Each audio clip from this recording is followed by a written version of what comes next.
Hari Om, good evening. A very warm welcome to all of you. Please come. Let's together pray to the Almighty, seek His grace.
Asato ma sadgamaya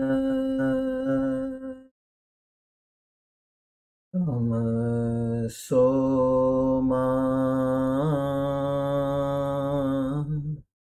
jyotirgamaya mrityorma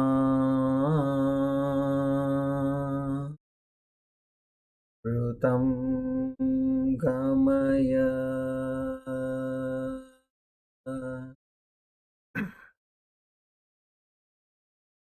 Sahana Sahana Vavatu Sahano Bhunaktu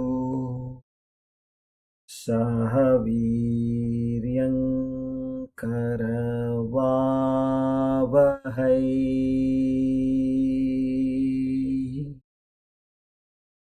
Tejasvinavadhitamastu Ma Vedvishavahai Om Shanti Shanti Shanti Hari Om Tat Sat Chinmaya Sadgurave Namaha.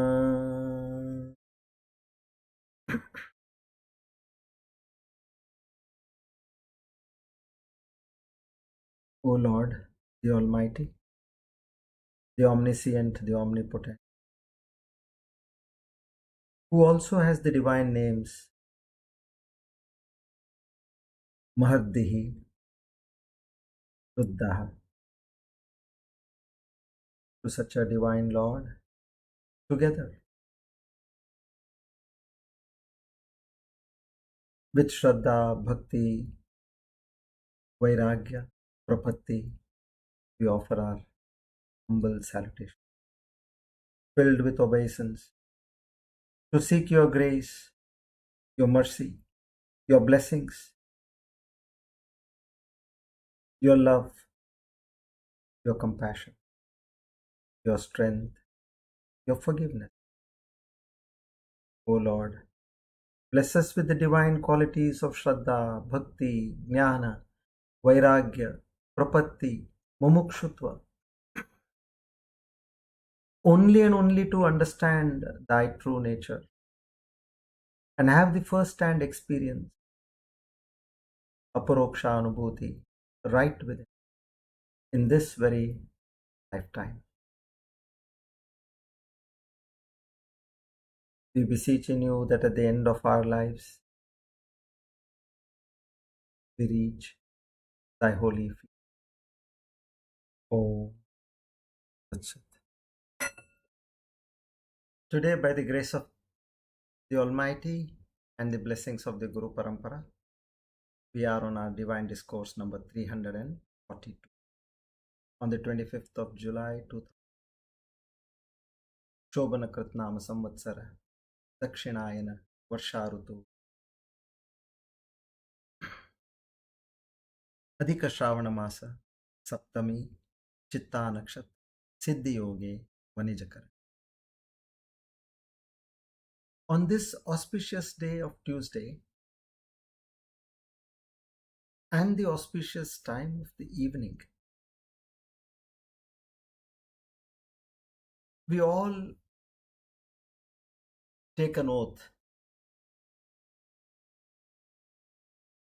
that, O Lord, I firmly believe, understand, and practice. Naham karta, Hari karta, Hari preranaya, Hari priti. I know that you are the one who is doing, enacting everything in this so-called my life. I play no part over here. It is you and you alone are the doer.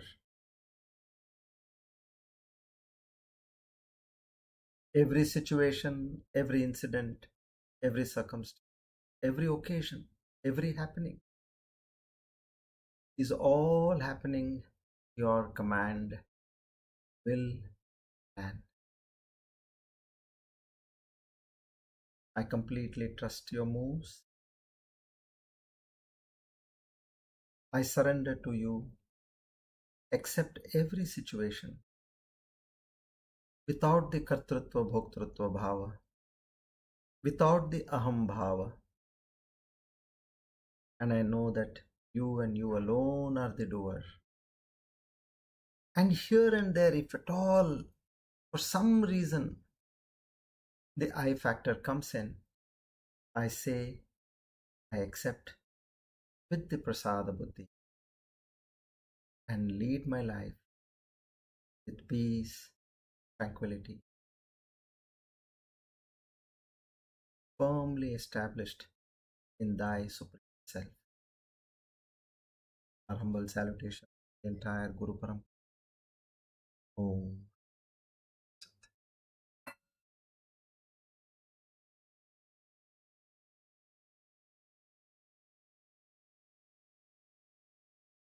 Good evening, everybody. A very warm welcome to all of you once again. See now, God's grace, we have finished chapter 4. And now we'll try to get a bird's eye view, a panoramic view. See, we have gone into every aspect so much into detail. Now we need to get, as you see the lens, sometimes it goes into the details of a particular scene. And then again it retrieves. It comes out from that scene and gives you the overall look. That's what we're going to do exactly over here. Now I'll try to do a lot of twists and turns and try to give you the gist of this knowledge. See, what we have to understand is, get what the truth is, understand it. If you don't understand, do the contemplation. Over a period of time, you will get the answer. Still, if you don't get the answer, ask a question and clarify your doubts.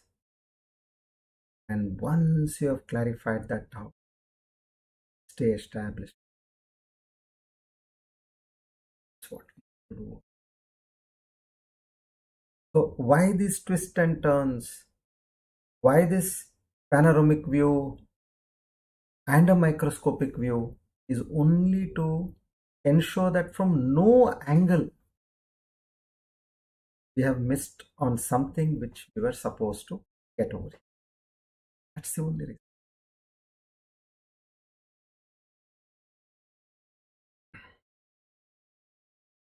Firstly,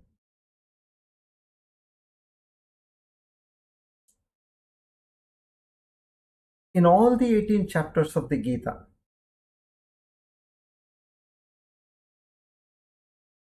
the name of the chapter ends with the word yoga. Now, one should understand what is the meaning of a particular word used in a particular place. Yoga means, as we all generally know, yuj means to join, to become one with. That is one meaning. Second meaning is to pursue, to no lengths. We say, no, he is a karma yogi, we say. Meaning what? He takes up a job and he does not leave it till the time he finishes it. So there it is of his action, his perseverance. Now here, yoga means not that. Neither the first one nor the second one. Here it just means a section. Otherwise, what is this? The first name of the first chapter is Arjuna Vishada Yoga. Arjuna's sorrow, meaning what, he is trying to pursue his sorrow? No. It is the section about Arjuna's sorrow, delusion, or wrong understanding. That section. So now let's examine this word Gnana Karma Sannyasa Yoga, which is chapter number 4. What does this chapter mean to us? You're getting to understand. We have suddenly zoomed out now. We're suddenly looking at what is the meaning of the name of this chapter. Okay. Yoga, you got to know it is section. Gnana means knowledge. Karma Sannyasa. Karma means action. Sannyasa means renunciation.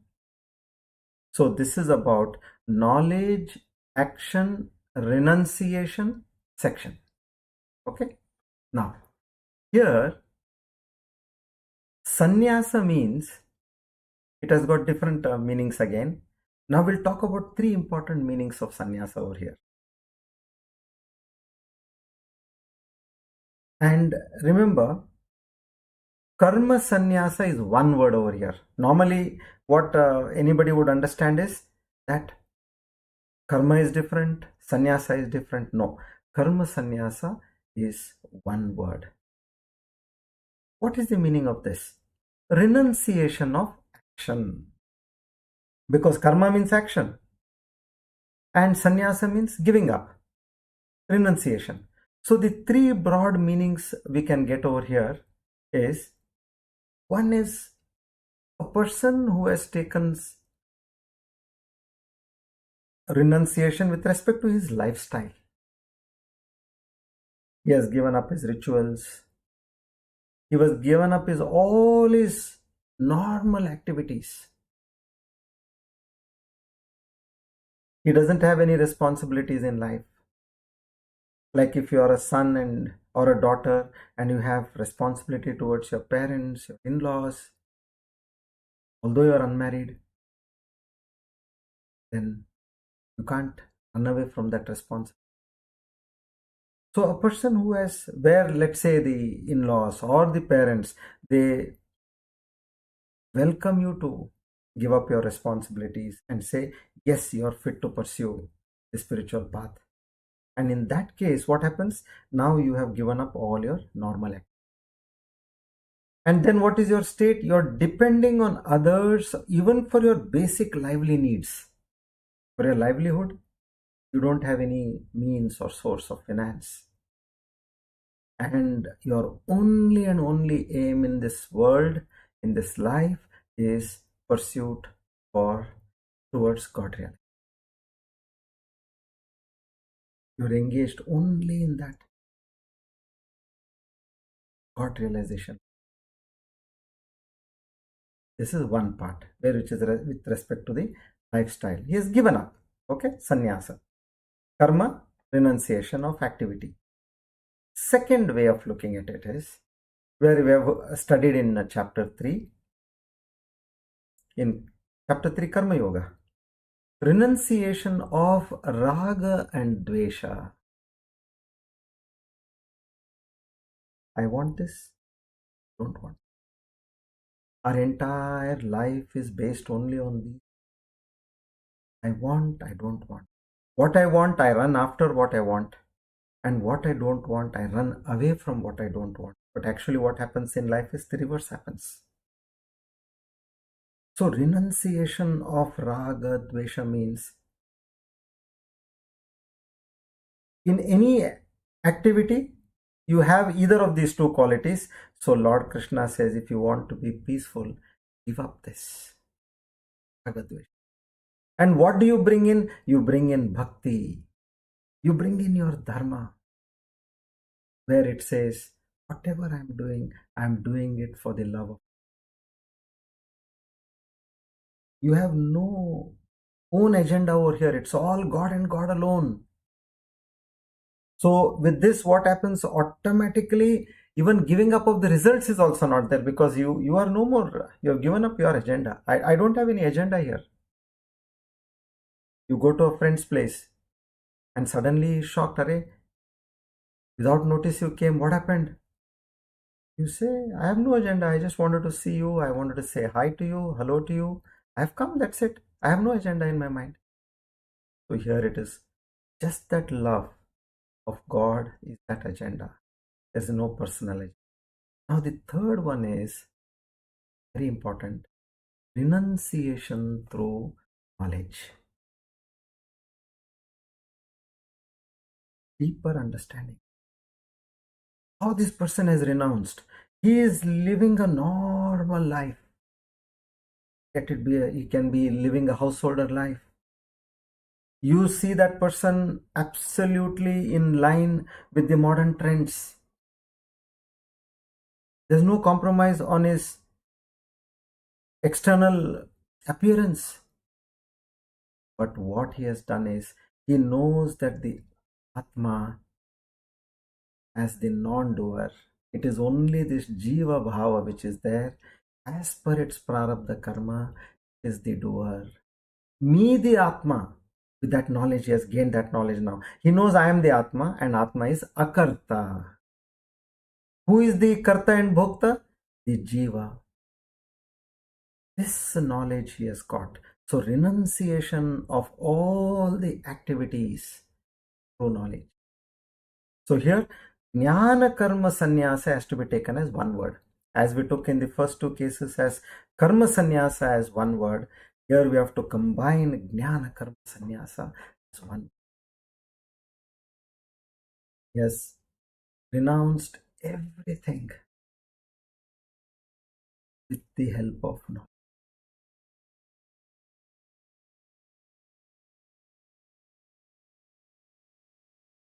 This is the overall understanding of the very meaning of the name of this.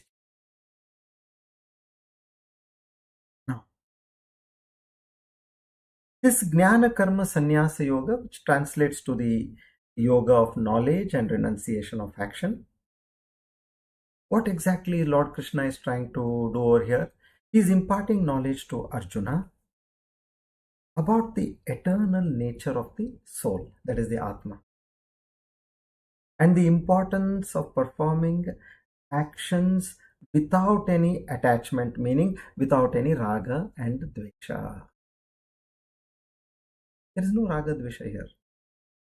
I want, I don't want, I don't have any agenda established in that divinity. This soul has uplifted itself from the Jiva Bhava and knowing to be stationed in the Atma Swarupa is performing all action. So Lord Krishna explains that he starts with the chapter. We are going to go verse by verse also. I'll read the verse and I'll also tell the brief meaning. We'll not go into too many details about that, because which we have already done. I think on an average we have taken an entire class for one verse. In some cases, even more also. So Krishna explains that he started with teaching this wisdom to the gods themselves. Forget about humans. And he emphasizes that both he and Arjuna have multiple births. Hence, Arjuna, don't think that you had only one birth. You have also had millions and millions of births. Even I have also had millions and millions of births. But the only difference is I remember and you don't remember. So this is only to make Arjuna understand and illustrate Krishna's divine nature and his ability to impart this kind of a transcendental, supreme. See, only when you consider somebody better than you, then you will start listening to that person, isn't it? Otherwise, what we'll say? Doesn't make sense here, what he talks, we don't know. Go on, move on. Or you will say, I know better than him, why should I listen to him? So he establishes his divine nature by saying, you are also an incarnation, I too am an incarnation. I remember. And this chapter, it elucidates the basic concept of cycle of birth, which we call it as samsara. And once a person is born, he has to do action. He has to perform action in this cycle. So again, Sri Krishna emphasizes the importance of performing one's duties. You have to do, you have to eat, you have to sleep, you have to talk, you have to walk, you have to work. He says, do all your duties without attachment to the result or the fruits of those actions. Meaning what? Do it without any raga dvesha. That is one way. Karma sannyasa. If you want to add gnana to it, gnana karma sannyasa, one word. Now that we know this trick, there it is. I understand that where am I in this process? This I is out of foolishness. I am not this anybody in this whole game. You have given your jiva bhava. See, karma, it removes your sins, washes away your sins. If you do good karma and say Krishna arpanamastu, where you don't want, for good karma you get punya, and for punya you get good results again. So here you are saying, I don't want any good results of my good actions. Oh Lord, I offer it to you. So what the Lord does, even without you asking, he washes away your sins. In the same way, karma washes sins. Bhakti also washes sins.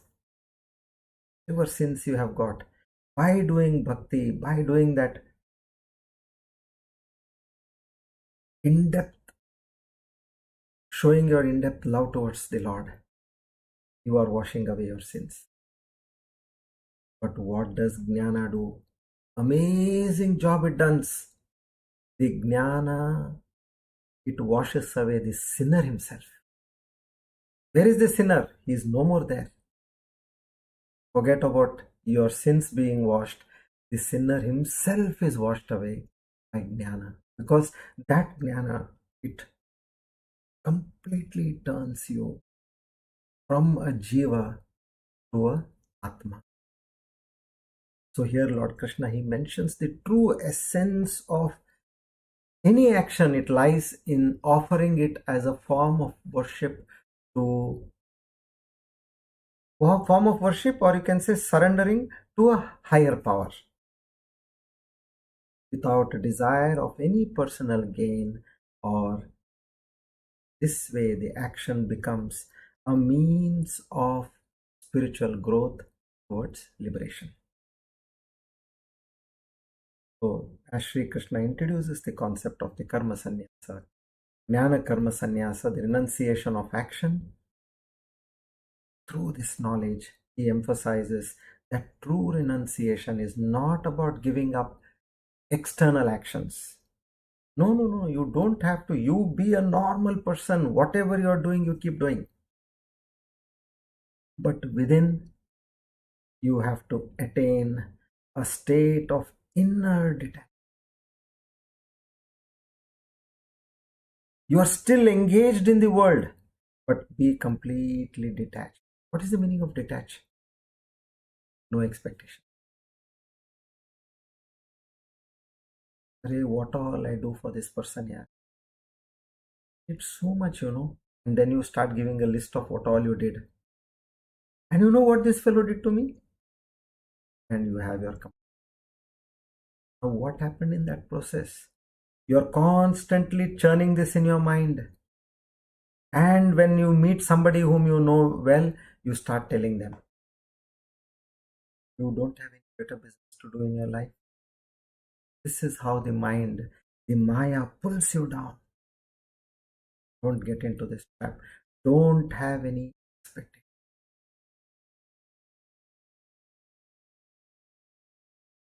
Albert Ellis, one of the most famous psychologists in the US, he says,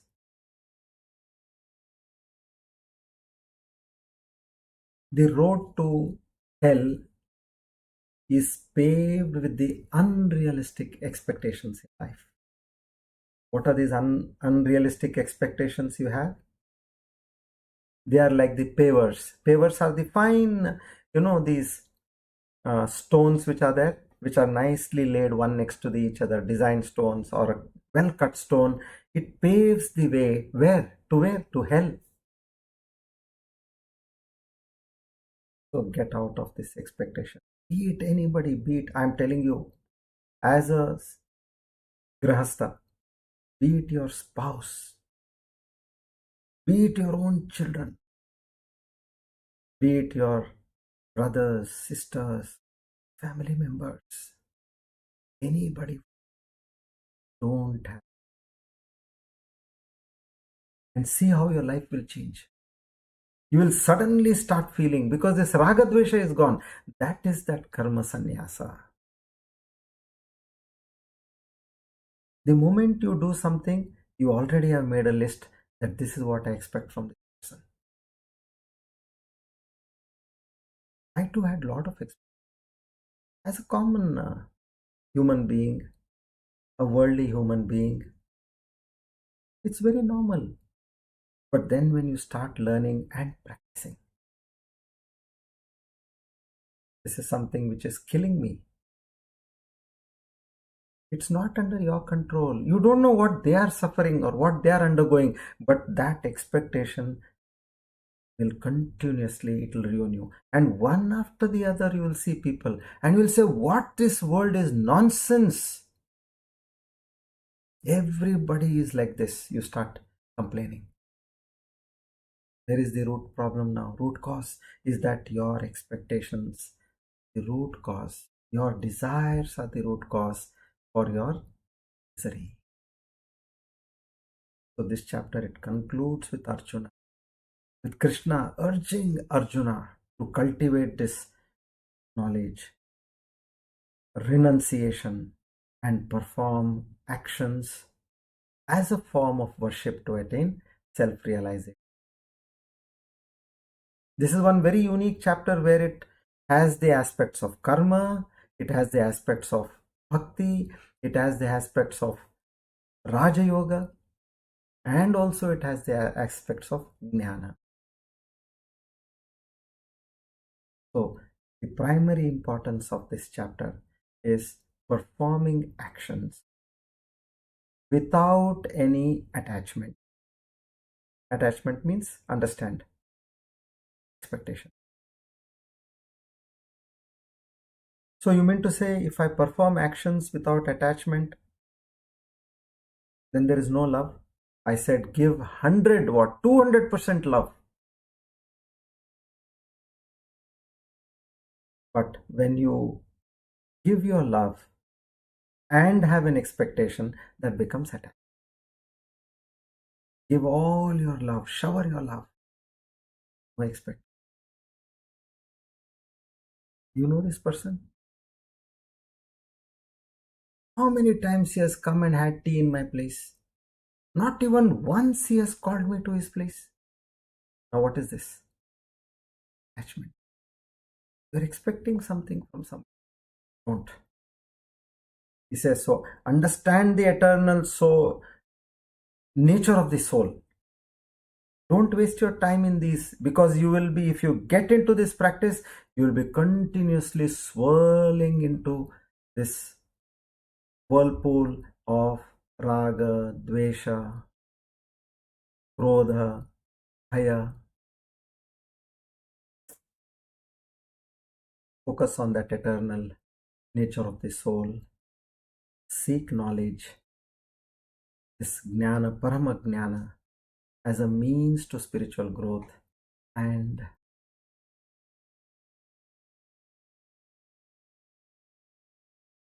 now let's take the same thing.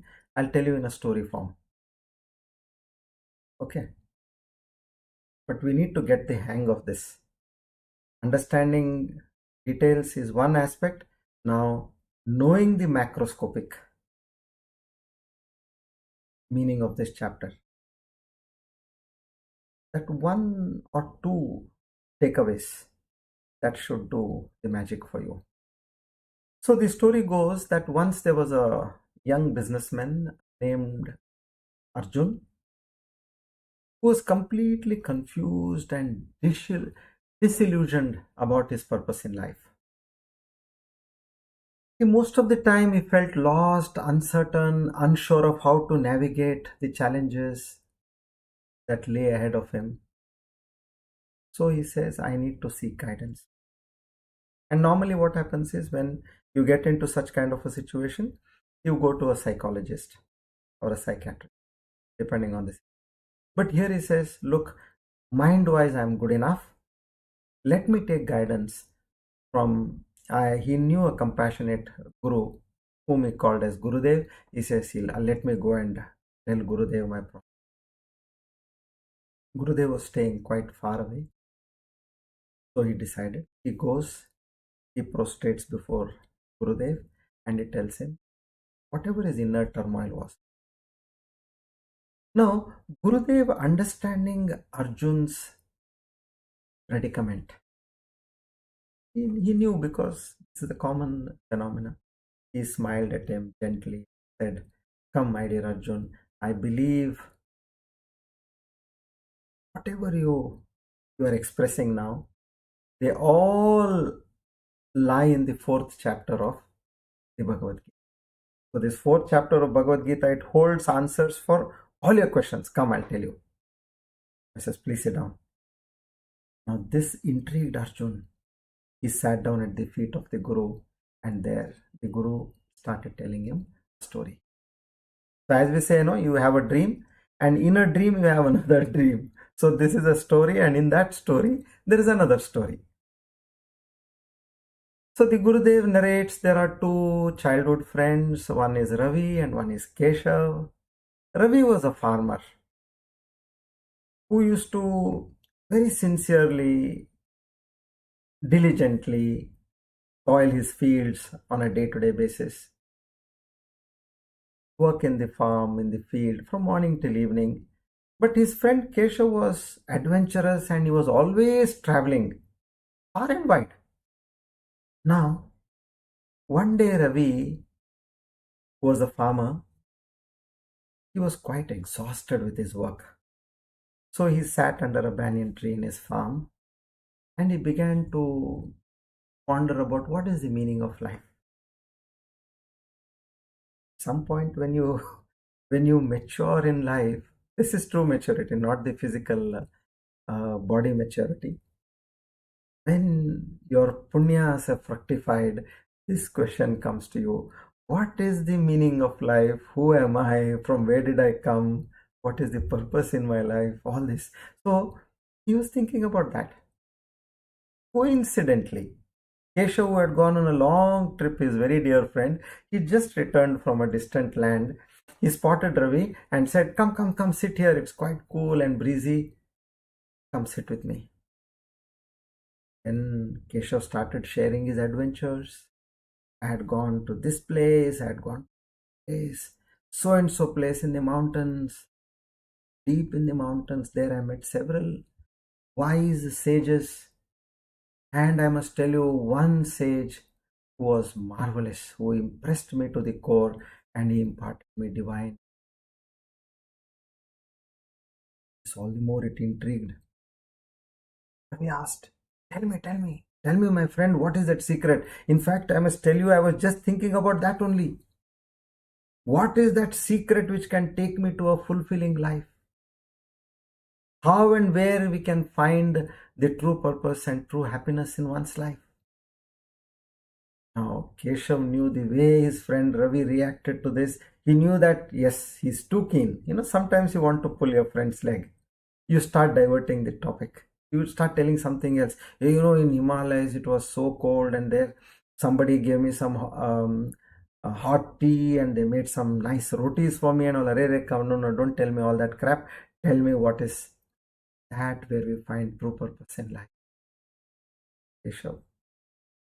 He smiled again, and then, my dear Ravi, dear friend, it is through selfless action, devotion, knowledge of that supreme reality, one discovers true purpose.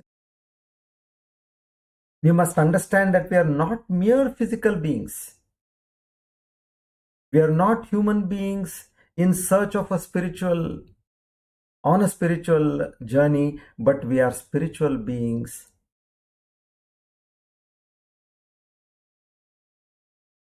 as humans in this world. We are all spiritual journeys as humans. That's all. We are completely different. He says we are not mere physical beings, but eternal souls on a journey of learning and growth. How one can attain this? Through selfless action. We can attain that spiritual enlightenment. So first and foremost thing, yes, for our daily bread, we need to earn something. But in the entire 24 hours, if you have say 12 hours and you're earning for 8 hours, at least 3-4 hours, do something which is selfless. Something for somebody where you're not getting anything, without any expectation of any appreciation also, without any expectation of even a word thank you from them. Do that selfless service. So he said through selfless action. And now here, see, the point is a very intricate point. Even when you're working for that 8 hours, that also can be converted into selfless, where you're getting money also. How? I am doing it for the love of God. I got my salary, or I got my profit, I got my fees. This is nothing but prasad of the Lord. Becomes a self. Not necessarily that it has to be without any money. Even if it is with money, you should, while doing the job, you should do it with 100% dedication, that I am doing it for the sake of my Devata, my God. And another advantage, when you offer anything with pure love, you do something, what happens? You never feel tired. The other day, I was talking to a friend of mine, and we were discussing about how difficult it is for mothers, especially when they have delivered. There's so much pain in them, they're still recovering. Let's say even if there is a cesarean, they're recovering, and at that point of time, the child never allows them to sleep. Many times, the mother is in deep sleep, but the child starts crying. It wakes the mother up, and she has to again get up and feed the child. And some have a habit where their elders tell them, you should not feed a child, feed meaning breastfeed a child by sleeping. You should get up, sit, and then breastfeed a child. So That friend was telling, although it was so rigorous and so painful, but we never felt. That is the point. Why? There is so much of love in the mother's heart for the child. So she never felt, even though she is in deep sleep, she has been pulled out of the deep sleep. She cannot even lie down. She has to get up and feed the child. But after that, also, she never complains. So when you are working with that love and devotion towards God, whatever be the kind of pressure you have in your work, that will not. So these fine principles, these are the fine principles we should draw from this Bhagavad Gita. Work with the devotion. And then see the next step, whatever you get in return.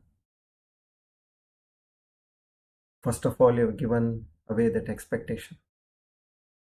Whatever is coming as a prasad. So you are completely at peace. So this way, when Keshav told Ravi that we attain that spiritual enlightenment and we find our true purpose, why only one thing he said was selfless action, karma sannyasa. Ravi was captivated by Keshav's word. And he asked for guidance on how to embark on this path. I want to get onto this path straight. Keshav then takes him to his guru, who has conveyed this ancient wisdom to him. He says, come, you also come with me. I'll make you meet, seek the blessings of me.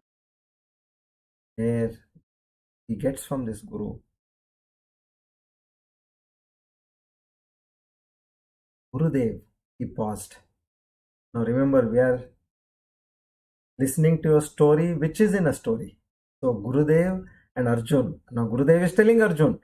So he's looking at Arjun now. He looks at his eyes. And Arjun was satisfied. So this is what it emphasizes the importance. Because it straight dwells into that concept of karma yoga, the path of selfless action. See, we all as parents, whenever we have done anything for our child, how much ever we were tired, how much ever we were non-willing to get up and do something, but when a child with that love comes and approaches us, we forget our tiredness and we willingly come forward and do it, isn't it? So you don't need any special understanding, just this concept. Embark that love for God in your mind. And how do you love somebody? How does your love increase for somebody? By constantly thinking about it. By constantly contemplating about it. By knowing its glory. So this way, that path of selfless action and the highlights of the eternal nature of this soul. So it teaches us that true understanding and enlightenment come not just from theoretical knowledge, but through that practical wisdom gained by selflessly serving others, fulfilling. Arjun's eyes opened, widened. He realized the relevance of this story in context to his own. With this new profound inspiration and determination, he immersed himself in understanding, learning the timeless lessons it held. He completely, over a period of time. This Arjun's journey to self-discovery and purpose. With this kind of valuable teachings, in the same way, we also have to delve deeper into this wisdom, grow more and more wiser, stronger, compassionate, by doing our duties with selfless and finding the true fulfillment along the way. How do we get that? Because we are endowed with bhakti.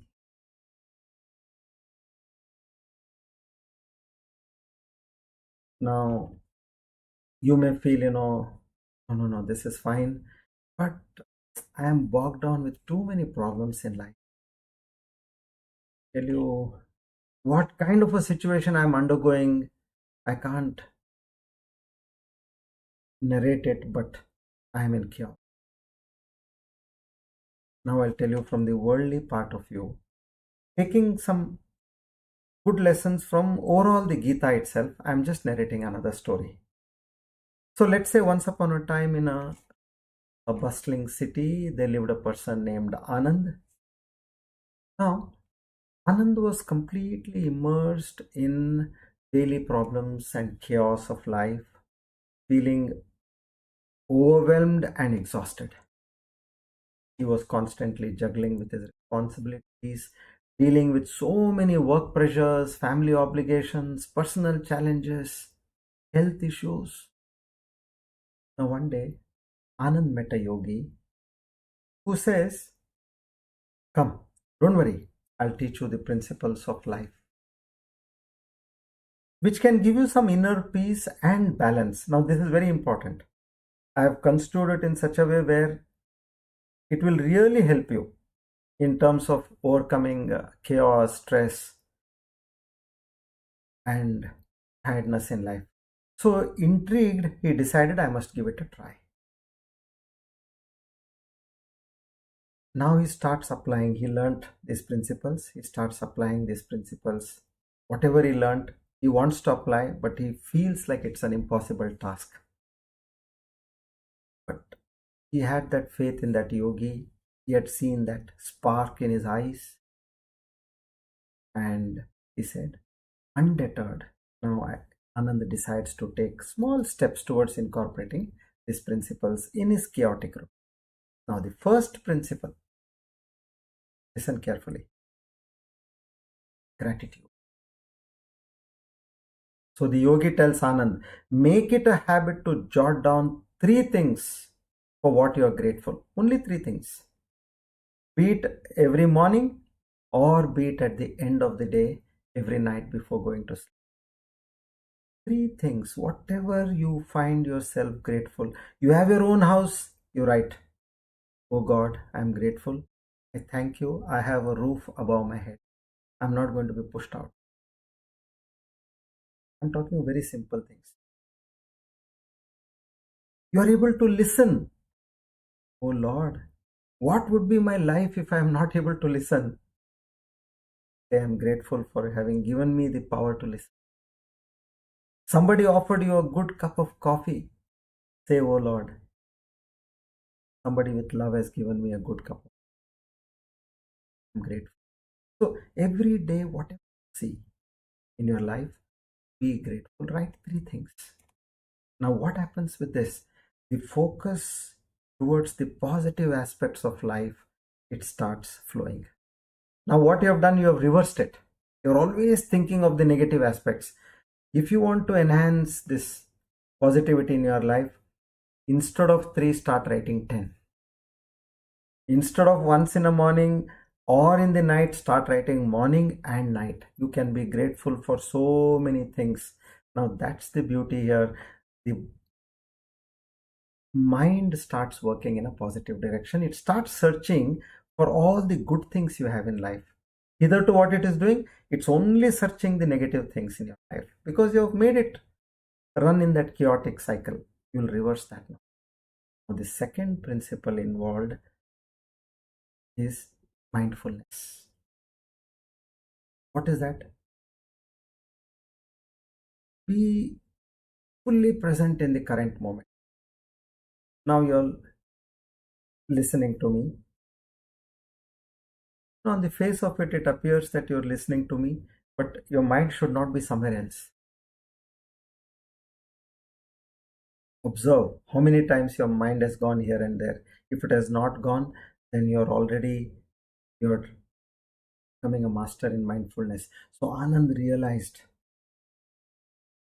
he used to often get up in worrying about the future or dwelling up on the past. So he started setting aside a few minutes each day to practice mindfulness exercises. It could be You deep breathe and observe your breath, or it could be a guided meditation, or it could be walking in the nature and observing all the minute aspects of what is there on your trail. In this way, this practice helped Anand to find moments of peace in the midst of that chaos. However disturbed you are, practice this mindfulness. For that point of time, you will see that you are completely at peace. You just observe and see for yourself. Observe your breath for a few minutes. Take a walk and be in the midst of nature. Why we say nature? You are in the lap of nature, which expects nothing from you. You are associated with that principle or that aspect of life which is completely detached. It's only giving. Every breath you're taking is coming from nature. It's not asking anything from you. So tune yourself to such higher reality who makes sense. When you talk to negative people, what happens? Your frustration increases. So the third principle, first one is gratitude. Second one is mindfulness, being in the present moment or in being in the now, as we say. The third principle is self-care. Now, what is self-care? Anand, he discovered from that yogi the importance of prioritizing on his own well-being in order to navigate his daily challenges effectively. He started taking out time on a daily basis for improving his health and pursuing his hobbies.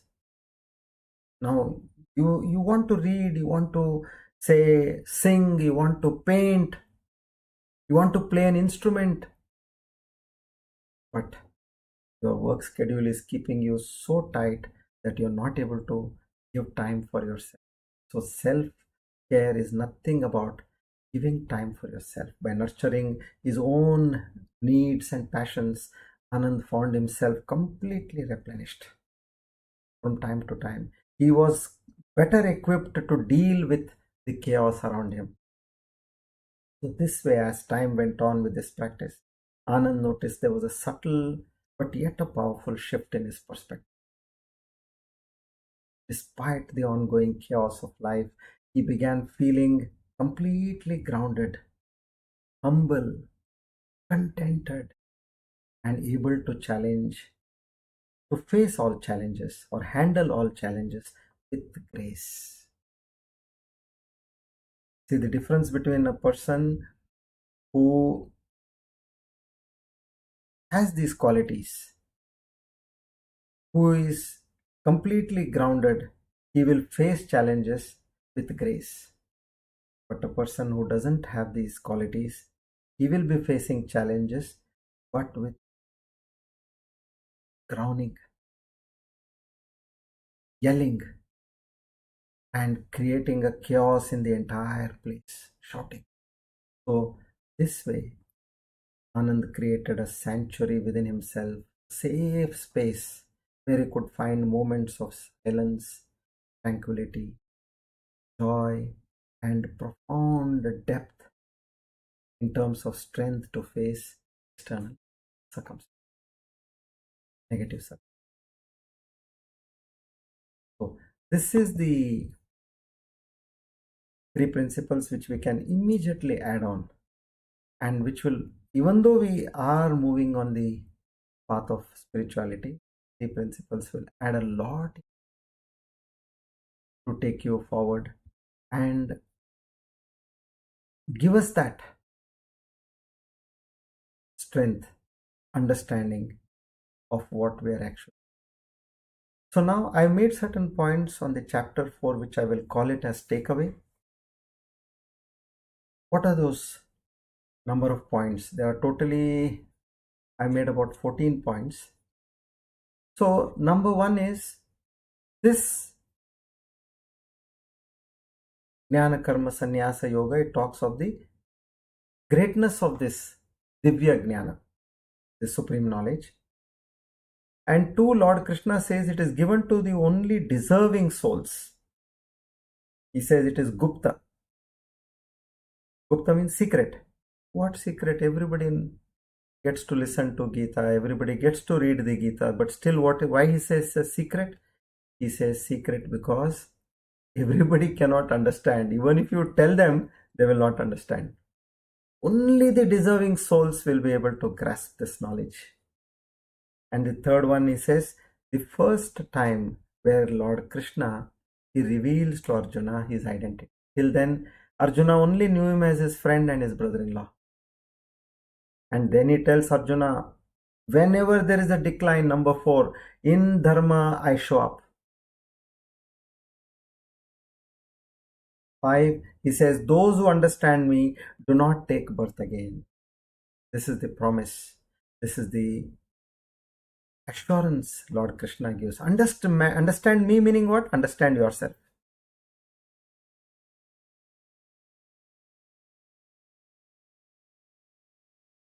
Sixth one is Vitaraga Bhaya Krodha.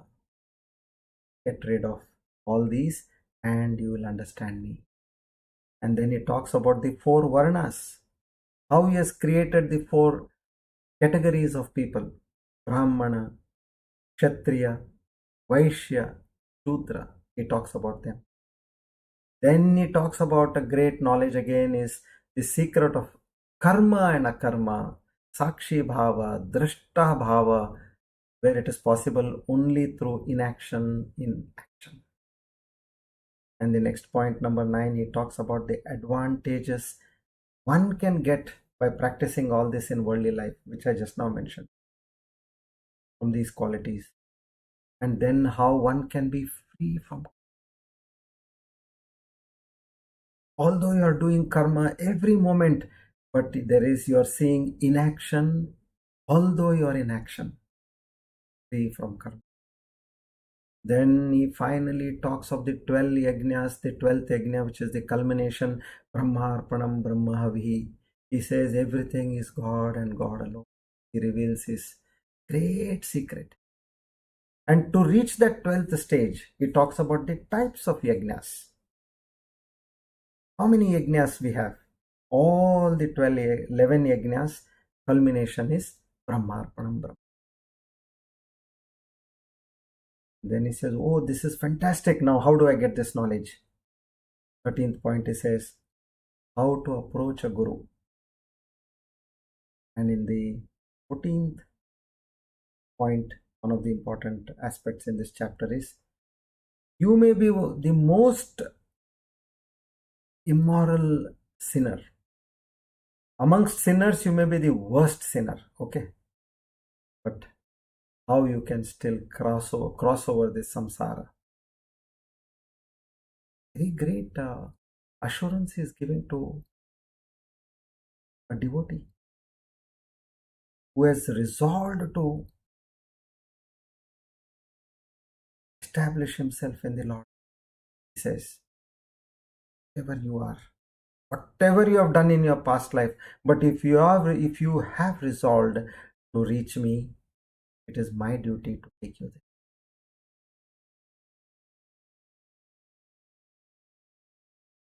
So to go to that stage of Brahmarpanam Brahmavihi, as they say in Hindi, Neki kar or kuve mein dal. Do all the good you can and throw it in the well. So in the same way, karm ka, this 4th chapter, what it says, karm karo or Bhagwan ko saump do, Krishna. So just keep doing your karma. And as you do good and throw it in the well, as the saying goes, do your good karma and offer it and see how this happens. Because the Lord himself promises, Ananyas chintayanto mam ye jana paryupa. Says, whoever prays to me with that devotion, with that true heart, he says, I take care of them. Not that I ensure that their needs are fulfilled. I personally take care. This is again a assurance he gives. So what we need is faith. Till we see what we are seeking, have faith. Because somebody else, your guru has seen, your guru's guru has seen. So when they have seen, if you also follow the same way, you will also see. We will also see.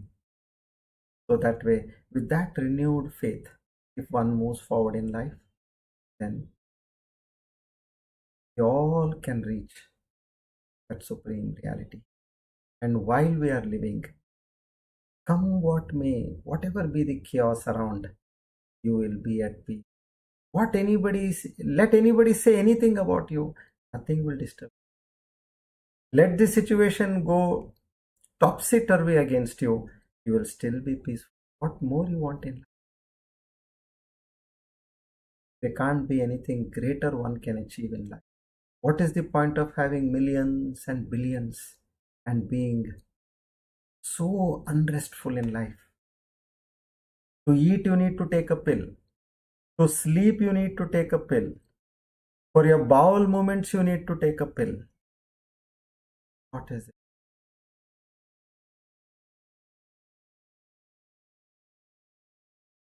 So one has to change the course of life by moving towards God, which many have done, proved. So have faith and get on to it diligently. Now it's few minutes past 7 o'clock, so we'll just do one shloka or two shlokas. And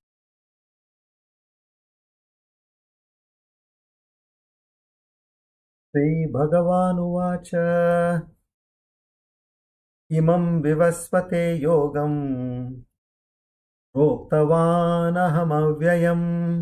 Vivasvan Manave Praha Manurikshvakave Bravit. Now the meaning of this shloka is the Supreme Lord Krishna says, Arjuna, I have taught this eternal science of yoga. To whom? To the sun god Vivasvan, who passed it on to Manu, and Manu in turn, he passed it on to Ikshvaku. So here he is talking about, now remember the takeaways which I gave you. He is talking about this divine knowledge. This is not some gaira or some faltu knowledge. This is the most divine knowledge which is coming from the supreme creator of this entire universe.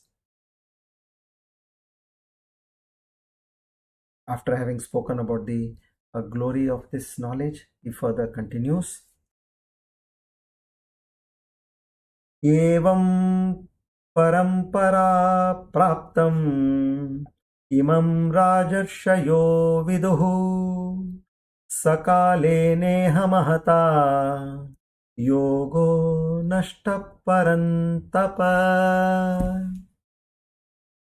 Oh Parantapa. Parantapa means the one who slays their enemies left, right. He says, Parantapa, the saintly kings, they received this knowledge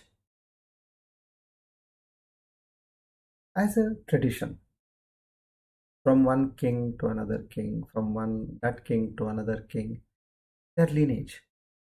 But with the long passage of time, it got lost in the world.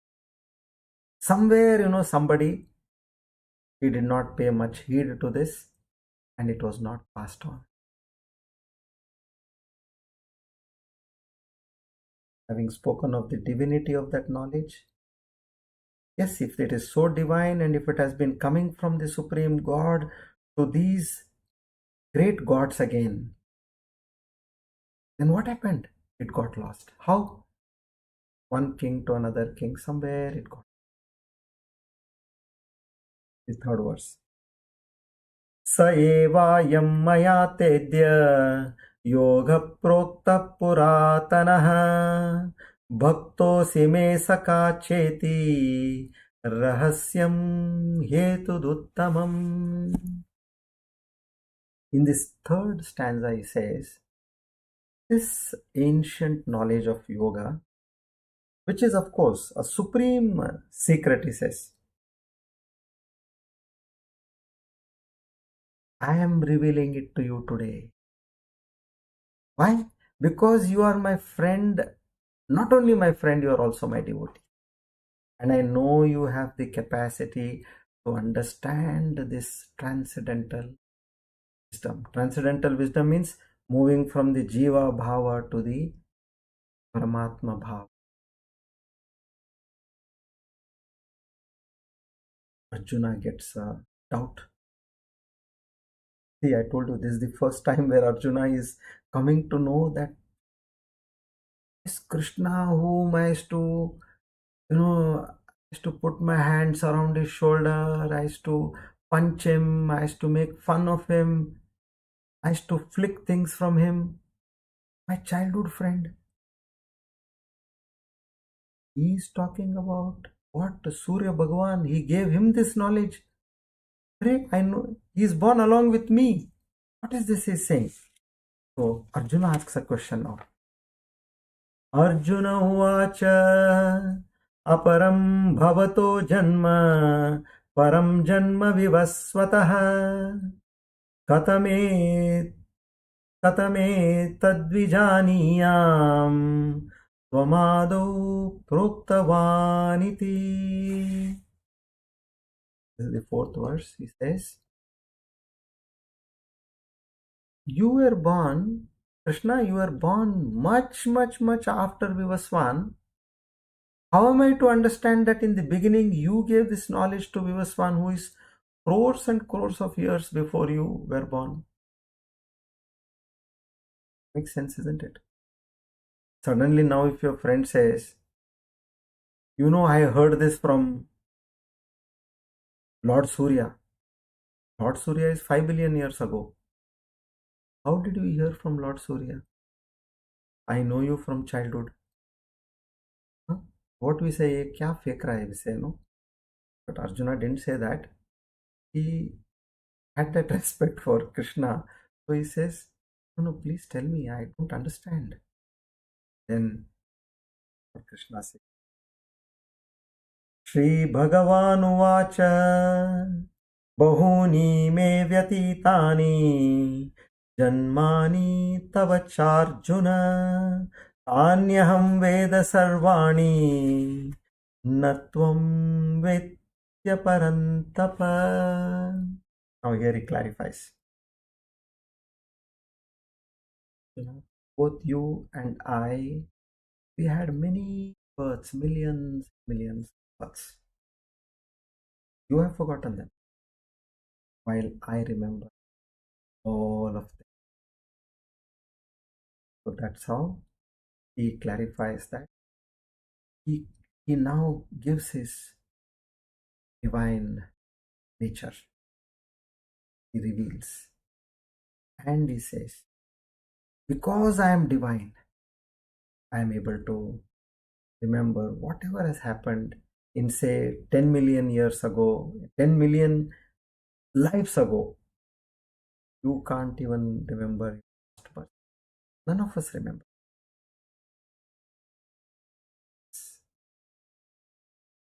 Is already getting goosebumps now.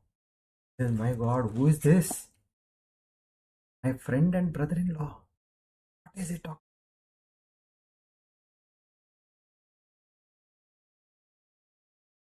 In the sixth verse, he further elaborates.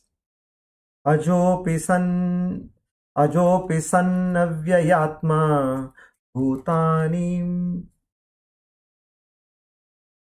Ashvaropi san prakrutim swamadhisthaya sambhavam myatma mayaya. Lord Krishna says, I am unborn. I am the Lord of all the living entities you can see in this universe. And I have that imperishable nature. I am not born, I don't die also. Yet I appear in this world through my yoga maya, my divine power. I appear as one of the great verses to meditate on. And where Lord Krishna is saying, I am unborn, we also as jivas can say that, because that paramatma tattva only is reflecting. I am not this jiva, will die. I am this atma, which is never born.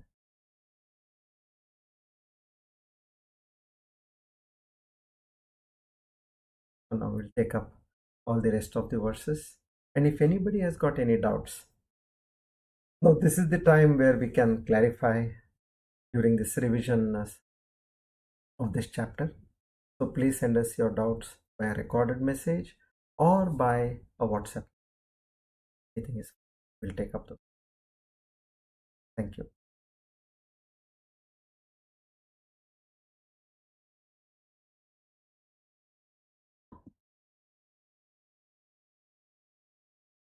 Now we'll take the two divine names.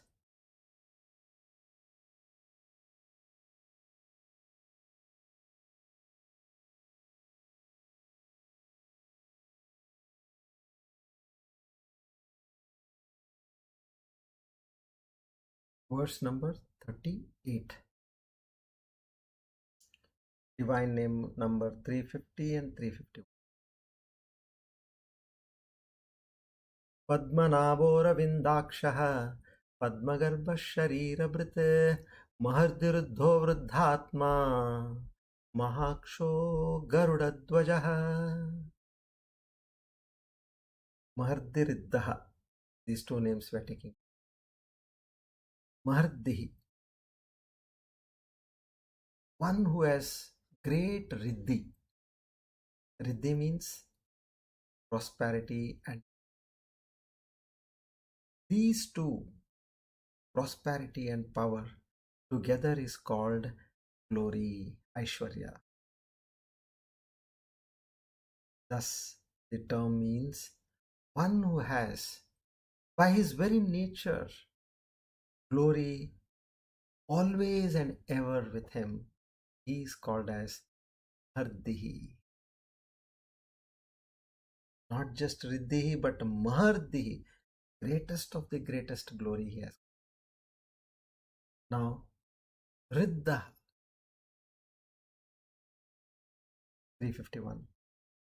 One who has expanded himself to be the universe. In short, one who has manifested himself as the entire world of plurality, constituted of the finite things of the universe. So such a Lord is known as Riddhihi. To such a omnipotent we offer.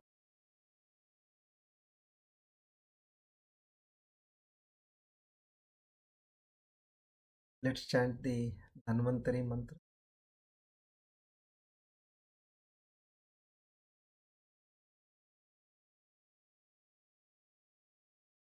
Om Namo Bhagavate Mahasudarshanaaya Vasudevaya Dhanvantaraye Amrutakalashastaya Sarvabhaya Vinashaya Sarvaroga Nivaranaya Trailokyapataye Trailokyanidhaye Shri Mahavishnu Swarupa Shri Dhanvantari Swarupa Shri Aushadha Chakra Narayanaya Swaha.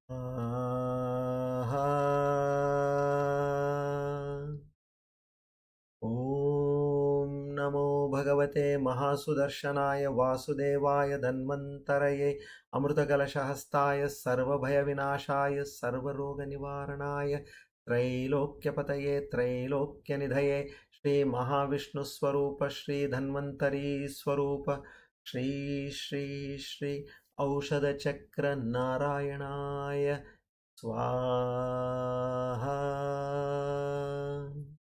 ॐ नमो भगवते महासुदर्शनाय वासुदेवाय धन्वन्तरये अमृतकलशहस्ताय सर्वभयविनाशाय सर्वरोगनिवारणाय त्रैलोक्यपतये त्रैलोक्यनिधये श्री महाविष्णुस्वरूप श्री धन्वन्तरी स्वरूप श्री श्री श्री औषधचक्र नारायणाय स्वाहा।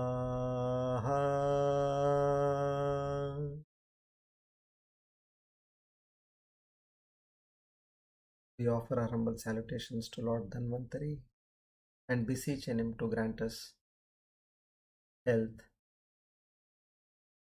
till such time we understand true nature, true essence of Om.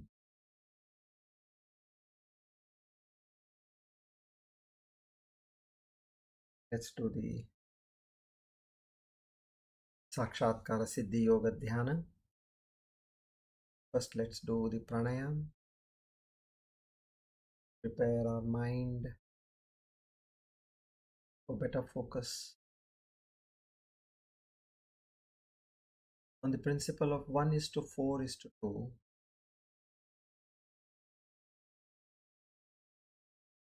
If 1 is the duration of inhalation, 4 times that is the duration of holding your breath, and 2 of 1, the extent of inhaled, 2 times of that is exhalation. And then again you inhale to the ratio of 1 for a few minutes. Then you go on to observing the thoughts in with this.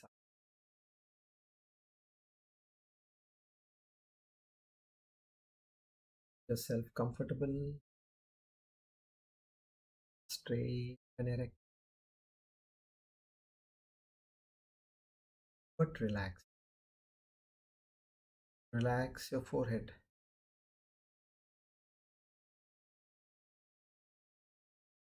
your face,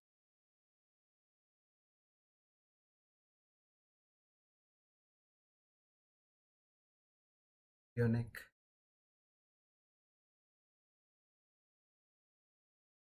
your shoulders,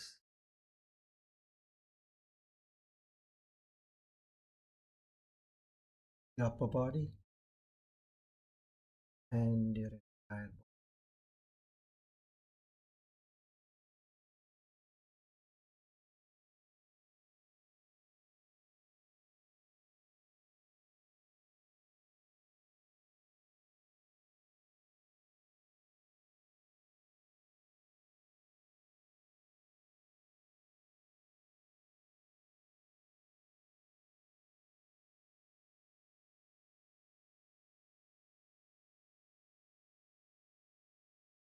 Now let's start our pranayam.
Now slowly bring your attention on the mind.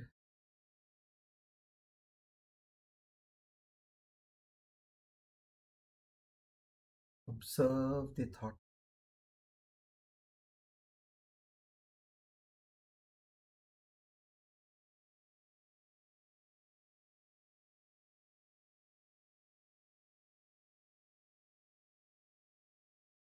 without being judgmental about the thought.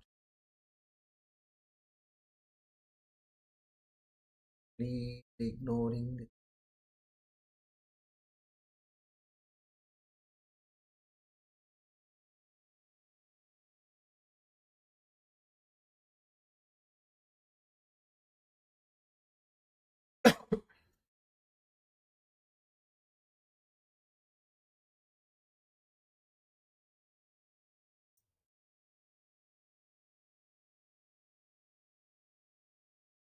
Observe the number of thoughts reducing in your.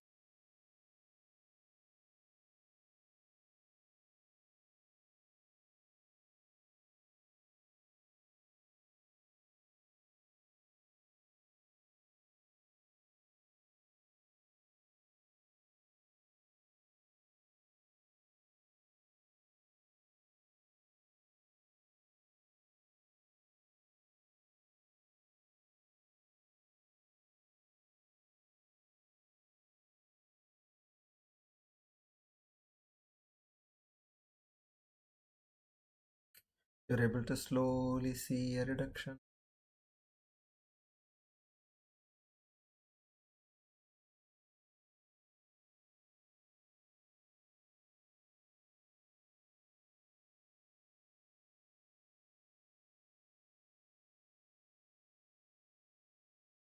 You're almost reached the stage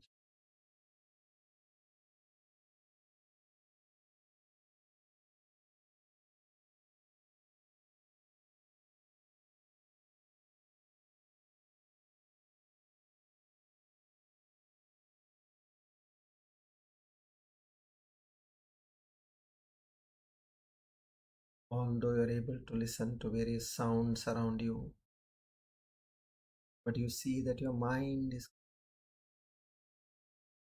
free of thoughts.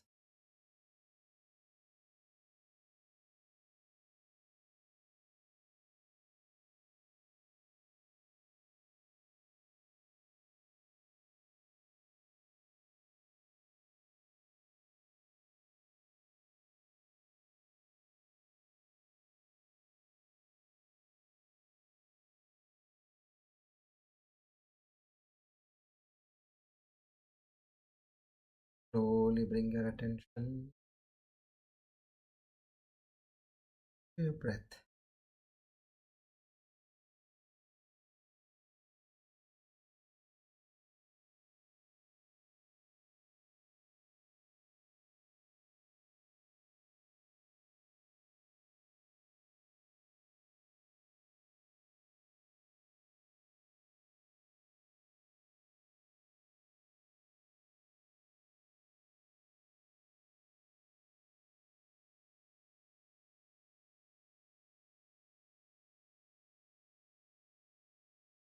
Become aware of yourself.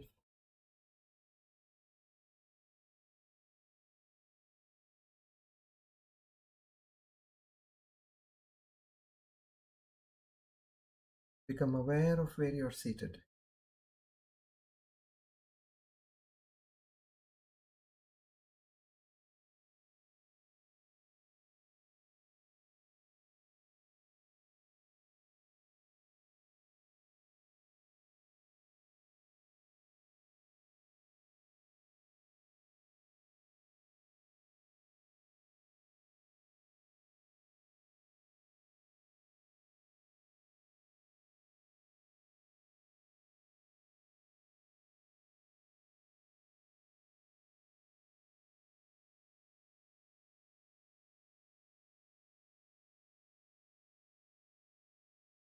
Om Purnamada Purnamidam Purnat Purnamudachyate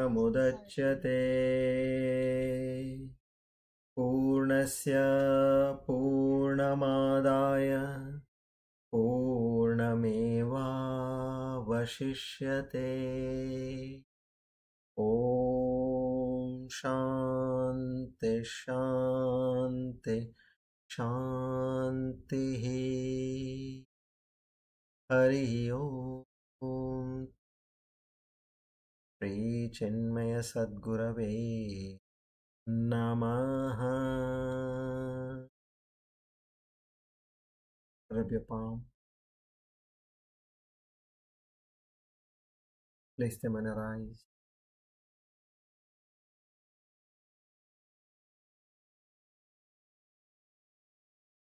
Gently and loving. Open your eyes.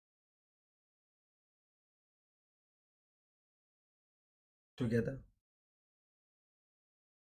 we offer today's Gita Gnana Yajna at the lotus feet of the Almighty. Seek His grace, mercy, and Naham Karta Hari Prerana. Shri Krishna. Idam Namama. Om.